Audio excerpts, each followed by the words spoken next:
Welcome to the program, to your favorite social media program, The Buzz. I am Rose Blossom. It's exciting to be here as usual. Of course, we'll talk about the state and affairs of the country, and I have my amazing guests with me. I'm going to start with my senior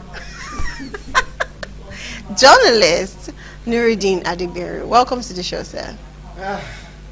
Good afternoon, and good afternoon to our viewers. Okay, and also we have another special guest. His name is Segun Shobiton. Welcome to the show, sir. Thanks for having me. Good afternoon. Good afternoon to viewers. Okay, all right. So the first one we're talking about is that some politicians, according to the Minister of Humanitarian Affairs, Minister of Poverty Reduction, Nentawe, said that some politicians are trying to influence poor Nigerians who make the social register to enjoy the government's conditional cash transfer. And of course, the minister, who was a guest during the program that was on Monday, said persons want his ministry to bend for some political reasons, but unfortunately it's partnership between him or them and the international community, which is the World Bank, which is involved, and the CSO, that is the civil society organizations involved, is not just a ministry activity, so it has to do with a whole lot of personality.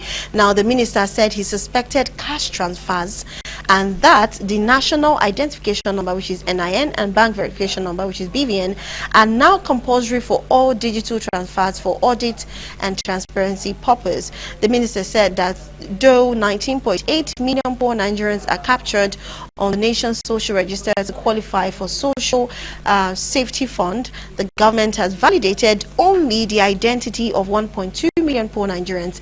He said the government targets 1.5 million poor households with 75,000 naira. My own first take, my question is, they are out again with this sharing of money, which of course they feel like that would alleviate poverty, and also for the fact that they said every Nigerian is going to have BVN, NIN, so that they can, be able to have transparency in when it comes to money transaction. But my point is, why is he saying that some politicians are trying to maybe hijack this process? Why do you think he's saying that? No, it's always like that now. Mr. Shokuton, you could remember Festus Keyamo during the job across 774 local governments. You know the battle. You remember that thing did not see the light of the day. Yeah. Part one. Part two is that when Beta Edu, when she came, she said the old register, we are not using it, that is a new register. And we didn't know that the woman would be alleged or something. And nothing come for it. And EFCC did not say anything since then. ICPC, anything is there. And we don't even know what happened. In fact, after that, she even published a letter. So that one is one. Look, you remember that the day they first of all talks about this, you remember what we said on the program? Another katakata was number one, there is no data. Which is what he talked about. What he wants to do, he needs to tell us which data he wants to use. Is he going to use one of Beta Edu? And don't forget, every state has a governor. You cannot know a state more than the governor of that state. How is he going to get the resident of that state? How is he going to get that they are poor? Where is he going to get his own data from? MBS? Is it MBS that we are already challenging in the information is bringing out every month? Yeah. So, and that is the thing. Until we try much as possible, have a very good data. Yeah. This thing is not hard to see, for God's sake. Even ordinary private organization will do that for us easily. So when we have those people that are poor, extremely poor, because over 50% of Nigerians are poor, don't let us deceive ourselves. Right now, yes. For those people that are extremely poor, that one is one. And I can tell you, if you want to use BVN and NIN as one of the criteria, there is fire on the mountain. Yeah. You know the reason? Make sure that people can have their NIN. Do you know a lot of people that have been stuck on NIN? Not that they don't want to do it, though. They've done it. They did not set code.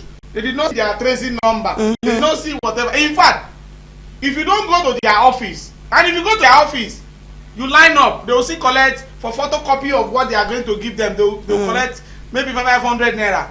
But in other private places, they are collecting money 2,000, 3,000, 4,000 to do NIN. So government should make it easy that people can be able to, the poor people are talking about in villages, in rural areas, they could be able to have their NIN easily. Then BVN, what of somebody that is poor and doesn't have bank account? No matter how you think, there are some people that don't yes, have of course, of course, of course. So government should be able to know ways. So if research has shown them, they should be able to know how to get. Then another thing again is that look, in this political era, starting from governors, House of Assembly members, senators, House of Rep members, even local government chairman, when issue of giving 75,000 naira, they will want to fight for it.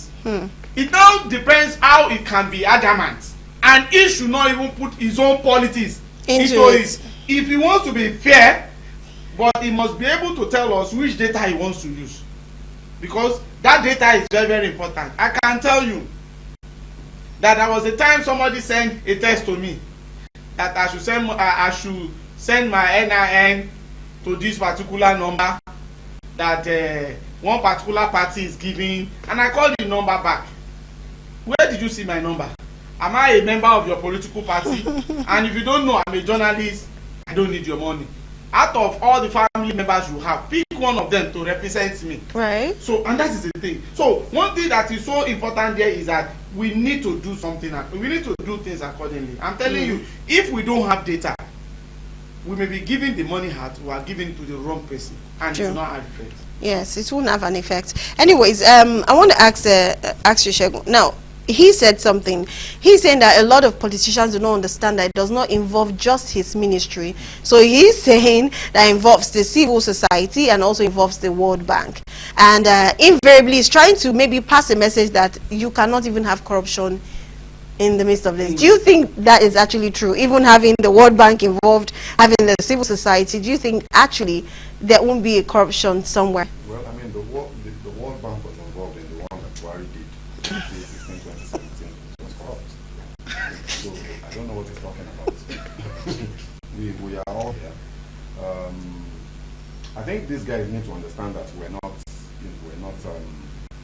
babies, we're not children, and we have our ears to the ground. We follow what is happening. When World Bank has finished doing what they want to do, based on their protocols and procedures, will they not go? Of course. So they will go, and then the eventual implementation and disbursement and all that will be done by ministries. True. At that point, anything can happen, and anything actually does happen. So I think the minister needs to do better. You see, for me, I've never supported this thing. I think that conditional cash transfers as a poverty alleviation intervention is okay if it is a part of an overall poverty reduction strategy. So you say, okay, stage one. Okay. For the next 2 years, we're going to be giving this amount to the most vulnerable. Yeah. People that really need. Yes. A big difference. Yes. Yes. But that cannot be a permanent thing, because the moment it becomes a permanent thing, it will become a conduit for corruption. Of course. So if it is an intervention to say, okay, in the intervening period between when our program will take effect and these people will be moved from where they are now to where we see them being in 2 or 5 years, then you can understand that. What started this in 2017? Even Cash, conditional cash transfer. Today, this is now 2017 to today. 2025. That's 8 years. Yes. My goodness. 8 years later, we're still talking about the same program. So those same people are still in poverty after 8 years. It's a disgrace. It's a shame. It means that we don't know what we're doing as a country. The government obviously is clueless. They've not been able to transition anybody out of poverty. In fact, instead of poverty getting better, it's getting worse. The number of people that have now dropped poverty in the last year and a half since this administration started. I think the World Bank put it at about 4 million people by the World Bank itself. That's too much. So, this is sad that we're now talking about conditional cash transfer. That's not what we need. We don't need the government to be giving handout to people. We don't need them to be giving people fish. We don't need them to be giving people rice, bags of rice. We need them to create an environment for people to be able to be what they can be. If it is vulcanizer you want to do, you do it profitably, and you can take care of your children and send them to school, that's okay. If it's hairdresser, you do it, there is power, electricity for you to do it, you are making enough hair for people in a week to feed your children and send them to school, that's okay. But the problem we have is that, you know, the environment just is stifling. It creates impediments and hindrances for people to become what they can be. So those are the things that government need to focus on. This conditional cash transfer thing is just, maybe we'll see what better do. They will better do that Mr. David wrote us about. 40 billion, for God's sake. And yet nothing, we're not hearing anything, no updates. The woman is now a social crusader lecturing Nigerians on how Nigeria should be and how we can relate to government. Irony of life. The case, what kind of ridiculous irony is this? Somebody that her matter has not been settled, she has the guts to be talking. People like that should never have a mouth to say anything. And this is a young woman. It's so shameful. That matter has been swept under the carpet. The one of what's the name of that woman, the Hausa lady that Buhari appointed. Before better. Mama cash transfer. Mama cash transfer. Her own 2 billions. Farouk has disappeared. Nothing has happened. Why are we joking around? And then we're still talking about condition. If President Tinubu wants to take this matter of poverty reduction and alleviation serious, it's not about throwing money around. Scrap this whole nonsense about conditional cash transfer. Create well thought through, targeted wealth creation mechanisms and programs that will help the poor transition from being poor. You don't even need them to be middle class. They should just move away from being poor. That's all. Okay, so if let's take it this way. If we're actually supposed to buy the idea of what the minister is saying, the conditional cash transfer, and of course maybe he's really trying to make it work. He does not actually want to put the corruption. Let's just take it that way. How do you think is the best way to achieve that, and you know, put away these politicians who are trying to hijack? Hold on. He's also a politician, I'll mind you. That's, okay. I'm trying to be positive with his idea. So he's trying to put away other politicians from meddling into it and, you know, involving corruption. He wants to be real. Let's assume he wants to be real with this cash transfer, and of course working with the World Bank and the CSO. How do you think is the best way he can actually go about it without, you know? Let me shock you. There is no program or policy in Nigeria that corruption is not system. So it's not possible. There are some certain agencies, I don't want to mention names, I will have mentioned names. If they want to get their check from where they're supposed to get their check, if they don't drop 10%, they will not see their money. The money that was projected for. Is it the one that will get the money? Maybe it's from the Ministry of Finance. That one is one. Then 2, he is a minister, Abi. He has colleagues that are also minister, Abi. He's from one state, Abi. Okay. And he has political friends in another state, Abi. And register is going to come from the state, Abi. Yeah. The state, whatever any register they give to him is what he wants to work on, Abi. You know how the register was prepared. Okay. So let me tell you one thing. Until we have to sit down, even if we want to give this kind of transfer, we must have a plan. Either short range and long range. Then we'll have a target. Because this money cannot be given forever. True. So we have a target of what we want to do. So then we have those people that really needed the money first. That is why we have to start from data gathering. If those people in that basket, they are those people that is in civil service, that you put their names there, do you think at the end of the day you are going to achieve anything? Nothing. Somebody that is still working, that is collecting 200,000 naira, and you want to be giving 75,000, and some people did not have at all, that are supposed to benefit from that particular money, then automatically it won't achieve. We have to start from data gathering. Let us know those people that are poor in Nigeria. When we get them, we cannot do every one of them at a time. We sift them. So those ones we want to target.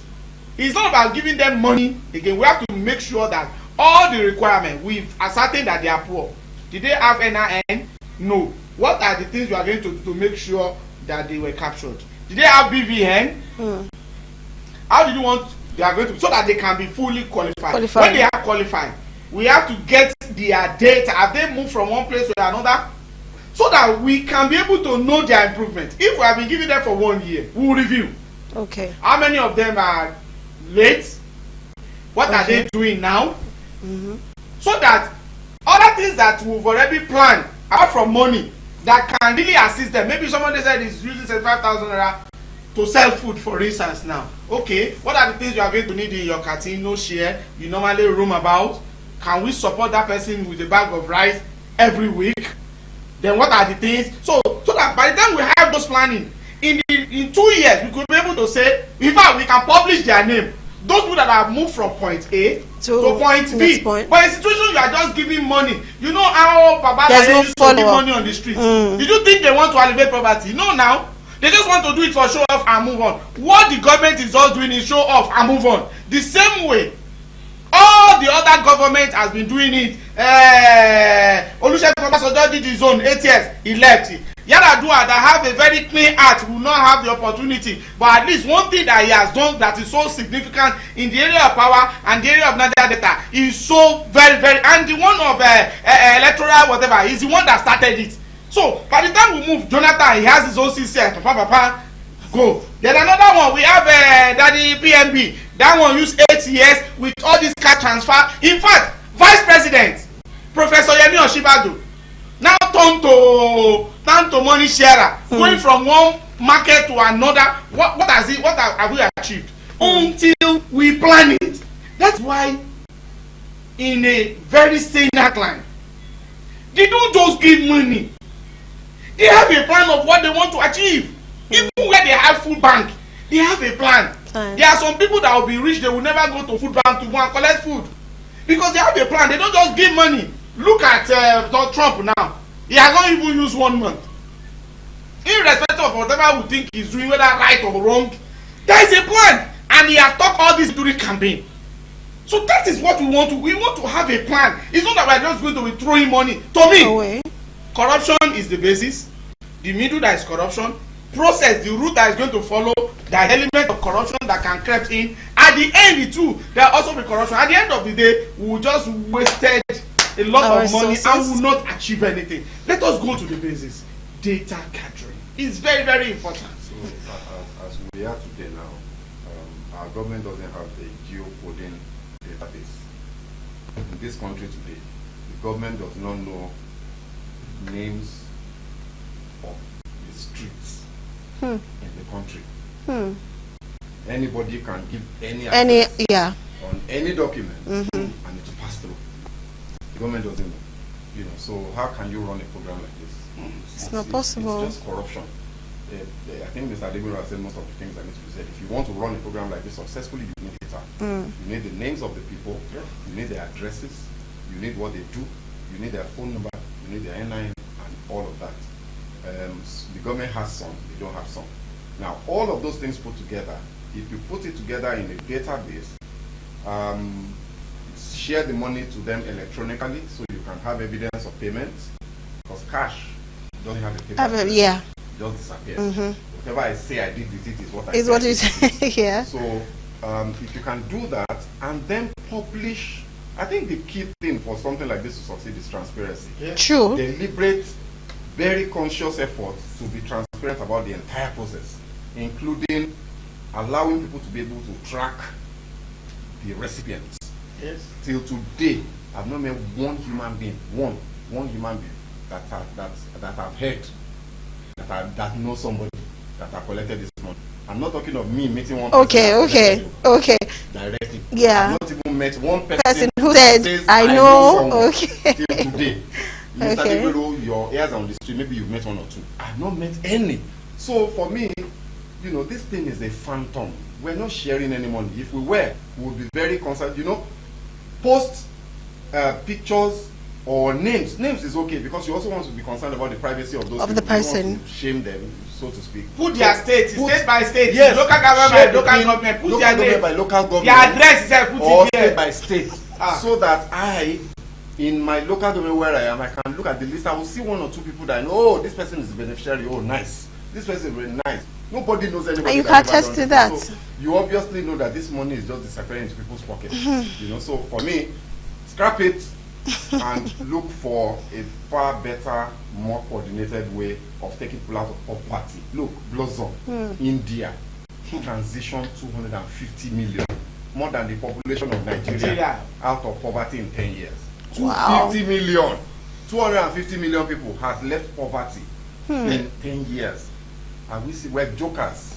We haven't started yet. Wow.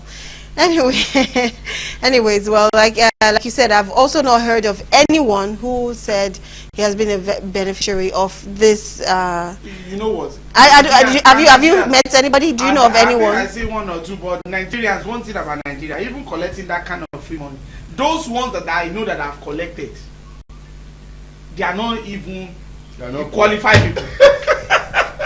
They are not poor. During the agricultural whatever, you remember that agricultural grant they are giving to people? I know 3 persons that collected it. They did not have farm, talk less of be a farmer. Confirm that their cousin working in central bank at that particular time. Send a link to them, fill it, put your account details, and that's it. And that's all. So that is what we are saying. And I told them, this particular thing that you've done, I will use it against you when you want to contest. Yes, because you are stealing from Nigeria. That particular grant is not meant for you. You are not a farmer. Why collecting it? The same thing is applicable here. Those who are even collected, that I've seen that are collected it, they are not even qualified to even collect them. Another thing again is that they will not even say anything. Some Nigerians are even worse than politicians. Let me give you an instance. I know a particular school, in public school in Agege, and I'll now approach one person, a philanthropist. What I want you to do for me is that there are some students, there are some pupils, their uniform are torn. Their parents, that means their parent is not even rich for allowing that passion, whatever. And I went around all the public schools. Give us 5 from each class. I know in that school, 5 pupils that we know. Let us start from there. Maybe we'll start from 2 out of that 5. We have the data. Then we can now follow up the name of that, account details of the parents. Could you believe that we send this money to all those parents? It is not meant to take pictures. We don't want to do anything. But we want to affirm that, okay, you collected the money. Could you believe that only out of all the schools, only one took the keys to the school with the uniform, with English and math textbook? I said, this is the money they gave me, and I've used it to only on. In fact, the headmistress were just calling parents. If you know your parent, that one have the list, was now calling the parent. Did you receive? I saw the money. I saw money. When you saw money, what did you use it to do? That one now want to be forcing them to go and be buying all those people. Their people must not come to school with all uniform. So that is to tell you that the type of this is a free money. Anything free, like when they collect itself, because they know they are not qualified to collect it, they won't say anything. That is another thing. Well, it's so sad.